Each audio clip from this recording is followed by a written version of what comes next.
call HALALYAM La YAHAWAH, BAHASHAM, YAHAWASHI, BAHASHAM, QADASH, Shalom. I want to give double honors unto the apostles and elders of the great millstone that rule well and teach well, orderly and fervently through the Spirit. To the Akim, my fellow laborers, pushing the word out in truth and sincerity, risking their lives and for him to do so now more so than ever. To the Akim, Wa'akwath, listening and learning, being doers of the word and abiding in the faith.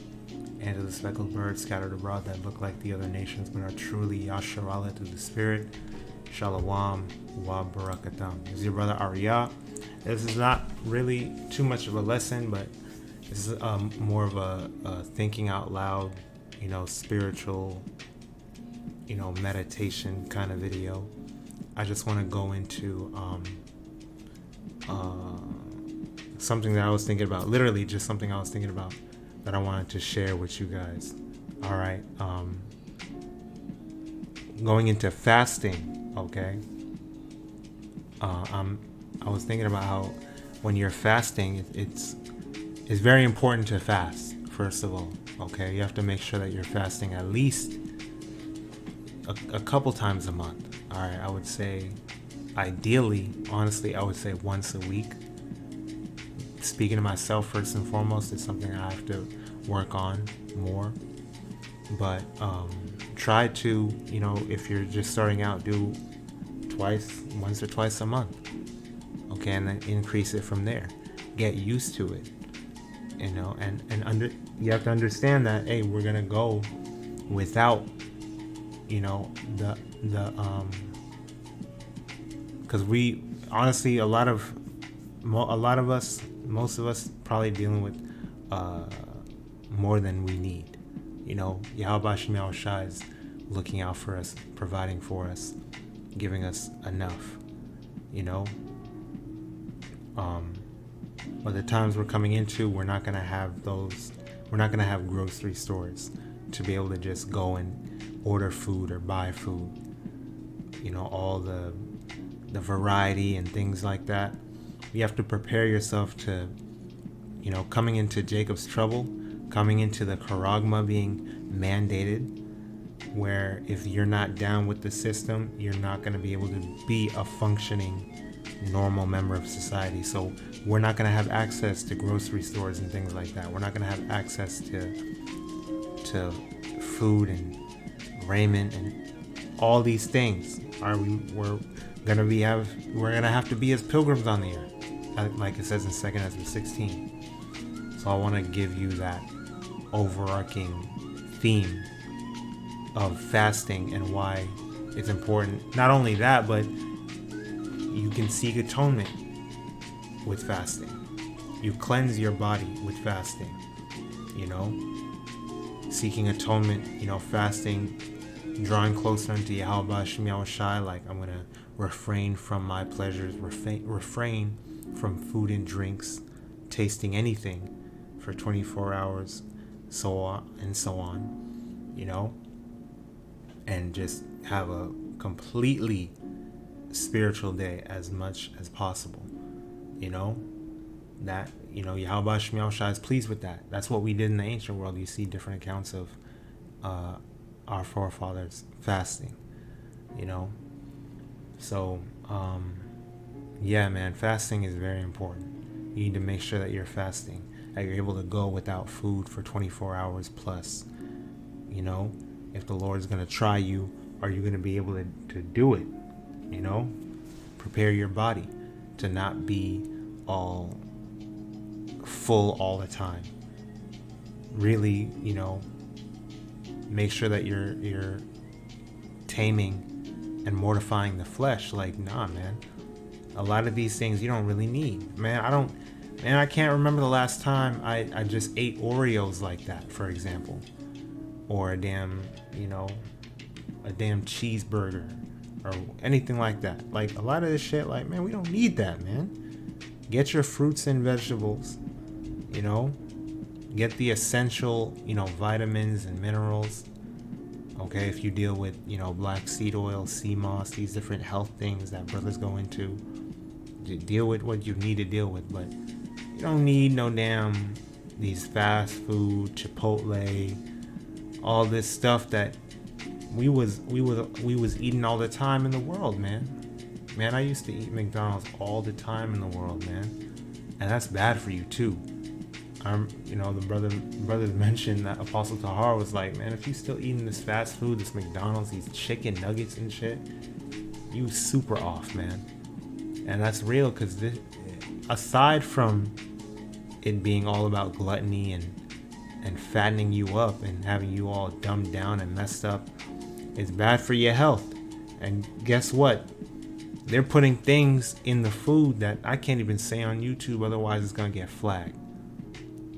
But just know, these damn devils is not to be trusted. As much as you can, yeah, it's expensive. Yeah, sometimes you don't have access to these things, but as much as you can, try to eat organic. Try to eat, raw, healthy foods. Like raw honey,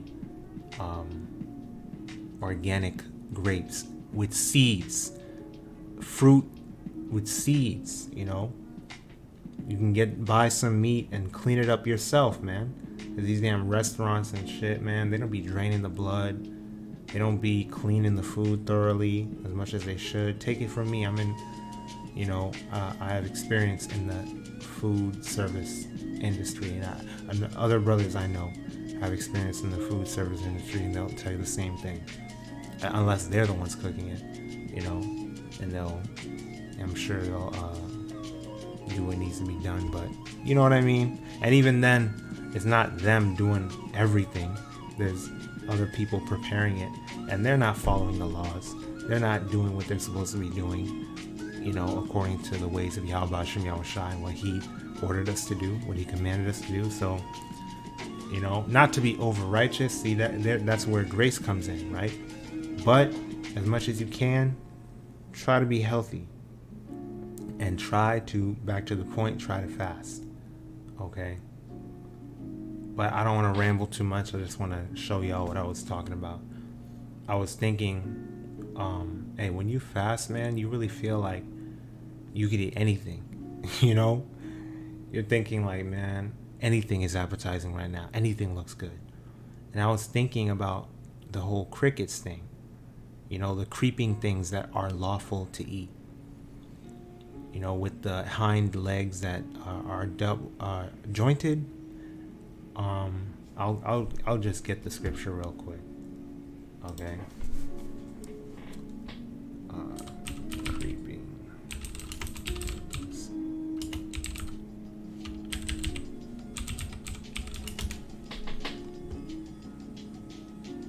Leviticus 11. 29. These also, but that's not it. Salakia.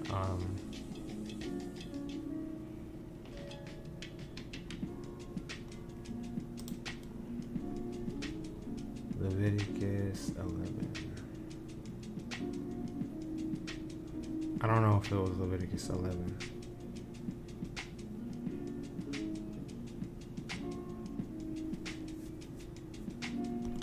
Where it mentions something about the jointed legs.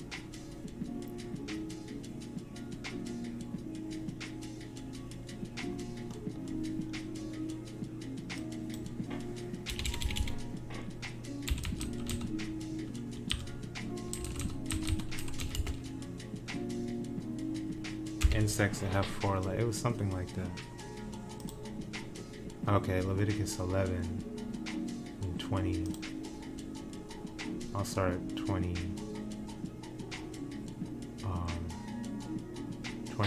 20. Leviticus 11 and 20. All fowls that creep, which crawl. Creep goes into crawl, I'm pretty sure. But I'll get the blue letter for that. Well, we'll learn it right now. We'll get into that right now.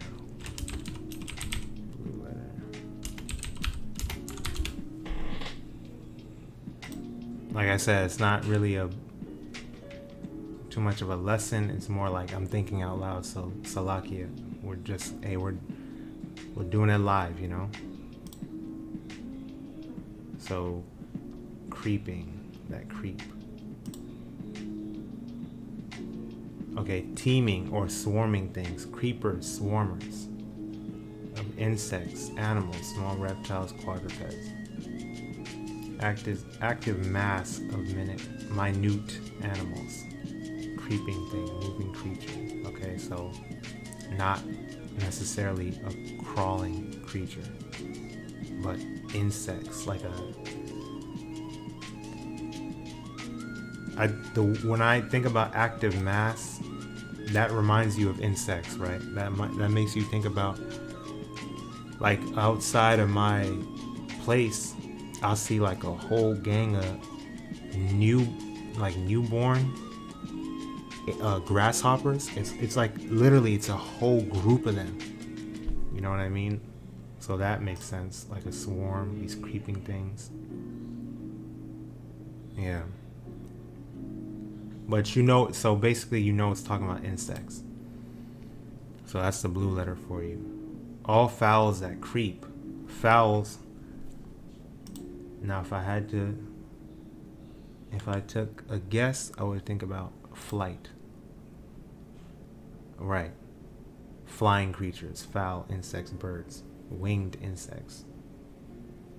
Yeah. So something that's flying. All fowls that creep, going upon all four, shall be an abomination unto you. Yet these may ye eat of every flying, creeping thing that goeth upon all four.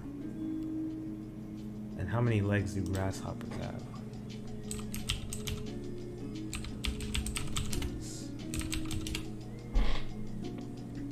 They have 6 jointed legs. They have 4 of these like normal insect legs, and then these 2 jointed legs. And then if you look at other insect legs, okay, yeah, you got like ants, because grasshoppers actually jump, so that makes sense. Or like cockroaches and shit, they don't have those jointed legs. Well, let's see what the scriptures say. Yet these may ye eat of every flying, creeping thing that goeth upon all four, which have legs above their feet, to leap withal upon the earth. Right. Legs above their feet, to leap withal upon the earth. So like grasshoppers or crickets. Even these of them ye may eat: the locust after his kind, and the bald locust after his kind, and the beetle after his kind, and the grasshopper after his kind. So I didn't even know that. You can eat beetles.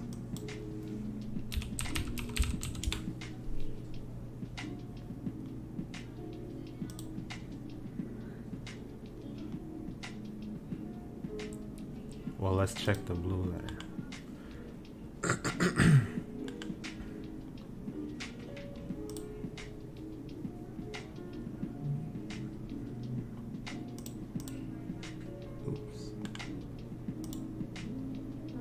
A kind of locust, a leaping insect. Because sometimes in the scriptures it says a word like ass, right? In modern terms, when we think about ass, we think about a behind, a buttocks. But in the scriptures, that's referring to a donkey, right? So beetle, it may not necessarily mean these beetles. It may mean a different kind of beetle. But I'm gonna just say right now, I don't know. Because then there's that, which looks similar to grasshopper legs. But yeah, we're more likely to run into grasshoppers anyway. Beetle after his kind, and the grasshopper after his kind. So yeah, just to show you that verse where they are lawful. That's why I was thinking about, hey, well, we may have to eat beetles, man. Or Salaka, we may have to eat grasshoppers, locusts, crickets. And at that point in time, we're hungry. and we are praying that YAHAWASHI may feed us, he may present us with a swarm of locusts, a swarm of grasshoppers, you know, just chilling. We see him, and it's like, hey, you can't be all squeamish and like, oh no. You know, that's the Lord feeding you. Eat that. You may get full off of just one little grasshopper, you know. Or if the Lord shows you some shrubs with a little bit of fruit on it, you may get full off of one grape or something like that. You got to be grateful for whatever YAHAWASHI presents you with, because he's trying us, but he's going to feed us. Best believe that. He will feed you, you know. Whatever's lawful, he gonna give it to you. You got to eat it and be thankful for it. So I was thinking about that, like, hey man, we're gonna want to eat grasshoppers at that point. You know, we're gonna want to have whatever we can get our hands on, as long as it's lawful and it's through the spirit and power of YAHAWASHI. Okay. So that's why, hey man, this is a part of the process. We're training ourselves, because even when I'm hungry, I don't be craving I don't be looking at no damn pork or wherever. If I'm out or I'm at work, or when they bring some damn pork around, some pizza, pepperoni pizza, I'm not eating that shit. I don't care how hungry I am. And YAHAWADAH, when the time comes where I'm fasting not by choice but because I have to, I pray that I have that same diligence, that same integrity. Like, shit, I still don't want that shit. You know, I don't care if it's a whole ass pizza. If it got pepperonis on it, I'm not touching it, because you're not supposed to touch it at all. Okay? So we have to hold fast that integrity. Don't even touch that shit. Okay? And keep moving. Wait for the Lord to give you something lawful. Alright? Hey, our forefathers died behind not eating that damn pork bullshit. So you need to be willing to stand fast for our lives and our laws. Okay? Like it says in the Apocrypha, like our forefathers did, man. We're not trying to be like the ones in the world. We're not trying to be like the 2/3 that eat that shit willingly and enjoy it and are unapologetic and prideful about it too. Nah, man. So I looked this up through this, and it's all through the spirit. It's a nice, short, straight to the point video. Fair use disclaimer. This is transformative, commentative type of video, so I'm not making money. No, I'm not making any money off of this anyway. You know, I'm not trying to promote myself in any way or anything. This is educational purposes only. But pretty much, I was like, so for these crickets and stuff, you gotta take off the legs, probably take off the head, you know, and the wings, and you eat it. But he went into a little bit more detail. I didn't know that the head, you pretty much got the innards, the guts and whatever, the black stuff, that comes out with the head, the thorax or whatever, and that gets all the nastiness inside out. Right, and then he also talked about how. So I'm gonna play this little part real quick. Then we're gonna remove the head and the thorax. It's also gonna help them go down my gullet a lot. That's gonna help me control the grasshopper stick. Now to prepare these grasshoppers, the first thing we're gonna do is pull the legs off. That's gonna help me control these grasshoppers so I don't lose them. It's also gonna help them go down my gullet a lot easier. Grasshopper's legs are off. Then we're going to remove the head and the thorax slowly. And that pulls out a lot of the guts from the grasshopper. Head, there it is. Look at all that intestine coming out, all those guts. I'm going to take a little stick. I'm going to clean out the rest. So yeah, I didn't even know that. You're supposed to clean out all that shit. Okay? Clean out all that. And he also mentioned when you're frying it, when you're not frying it, but roasting it on the fire, right? You stick them through like a marshmallow on a stick, right? You want to make sure you do this, you cook this, so that it kills any parasite that might be in the damn grasshopper. I didn't even think about that. Someone in the comments said that they saw like a little worm, a parasite worm, and that's what made them stop eating them. They used to eat grasshoppers and whatever, but ever since they saw a parasite worm or whatever come out of it, they were like, oh shit, you know. So I guess in the real world, man, when it comes to that point in time, if you gotta eat grasshoppers, make sure that shit don't got no worm in it. You know, when you're roasting it, you start a fire, man. Gotta learn how to start a fire too, maybe.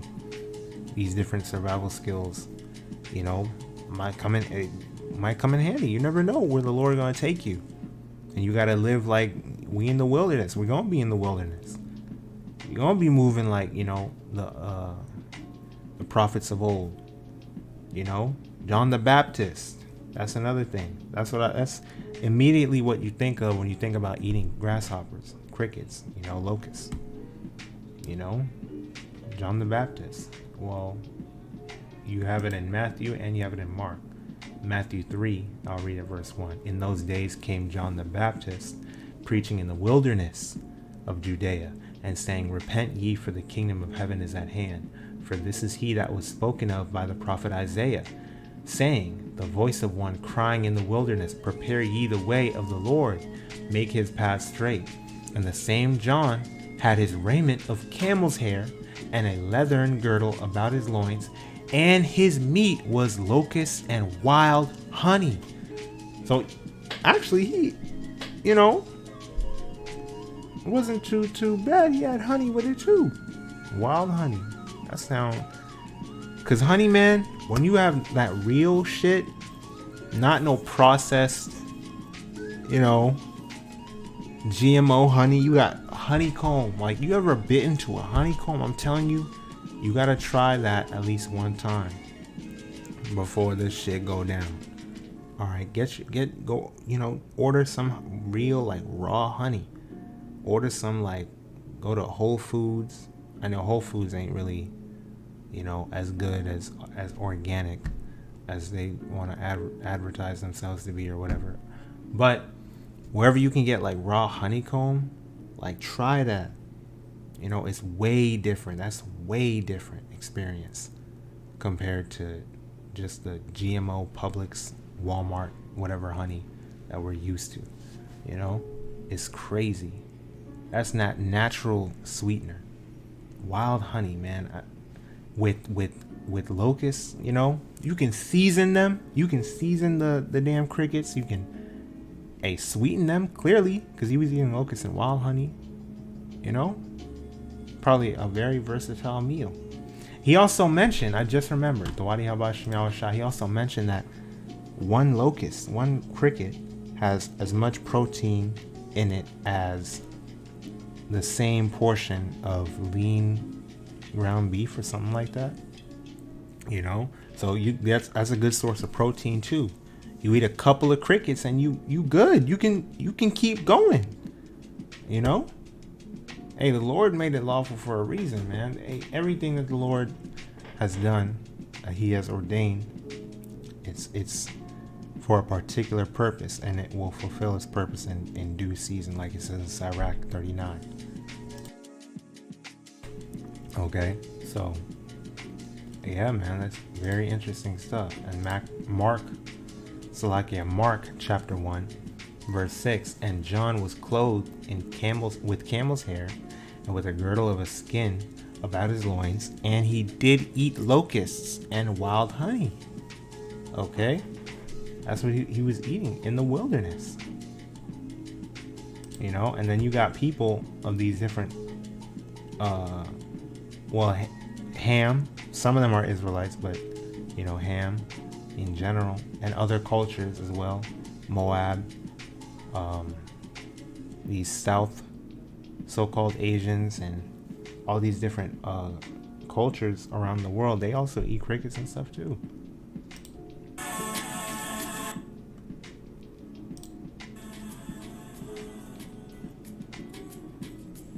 They got the peppers, they got the seasoning on them. They stirring it up, bro.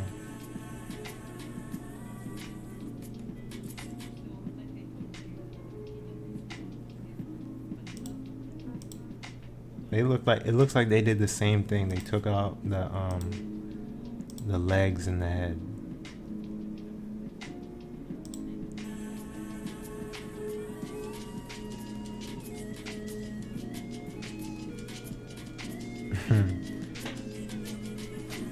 Wow.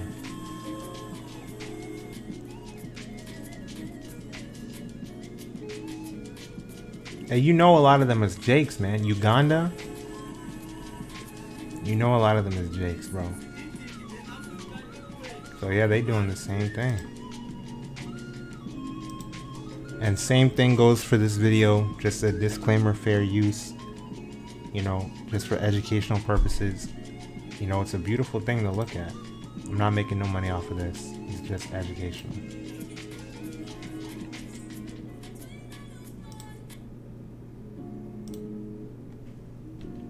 You know? And they, you know, cooking it up. It looked good. It looked like green beans. Like, I'm not gonna lie. They got the peppers, and the onions, and whatever in it. You know, all seasoned. Man, you know, it don't look bad. You know what I'm saying? It don't look bad.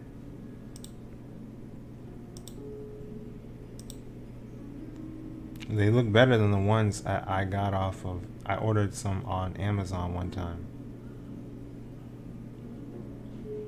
And the ones I ate was really dried, really crunchy. This one don't look too bad. I'm not gonna lie to you. I'm not gonna lie to you. So, you know, I don't wanna, you know, just drag this on. It's already way longer than I thought it would be, but that's through the spirit and power of YAHAWASHI, you know. So you have to keep this in mind, like certain things is like, hey man, just get ready to step out of your comfort zone, to be forced out of your comfort zone, really. But if you prepare yourself through the spirit, you're gonna be ready for it, okay? And don't worry, like I'm sure, you know, YAHAWAH BAHASHAM YAHAWASHI RAWCHAA, we're gonna stumble upon, you know, different places, different bunkers or whatever, different houses that are abandoned, because it's gonna be real bad in that day. People are gonna be dead left and right, and all their storages and all that is gonna be left behind for us. YAHAWAH BAHASHAM YAHAWASHI RAWCHAA. It's not like this is all we're gonna have and we're gonna be just scraping to survive. But hey, it's gonna come up time where this will come in handy, Lord willing. So I pray this was edifying, exhorting, and uplifting through the spirit and power of YAHAWAH BAHASHAM YAHAWASHI. The YAHAWAH BAHASHAM YAHAWASHI Kayaha RAWCHAA QADASH bestowed upon me to bring out this video, and push forth this word. Keep pushing, keep praying, keep fasting, keep enduring, keep striving for the truth unto death, and YAHAWAH BAHASHAM YAHAWASHI shall fight for thee, and keep abiding in the faith. DTA Abad Babal, Kwam Yashra, let's stay strong, we're almost home. Shalom wa barakyam, Laha Bachayar, meaning peace and blessings to the elect. YAHAWAH BAHASHAM YAHAWASHI RAWCHAA, willing, we're a part of that number. And blessings, honor, glory, and power be unto YAHAWAH wa YAHAWASHI, Tham Yad wa Lai Walamyam, always and forever. Shalom.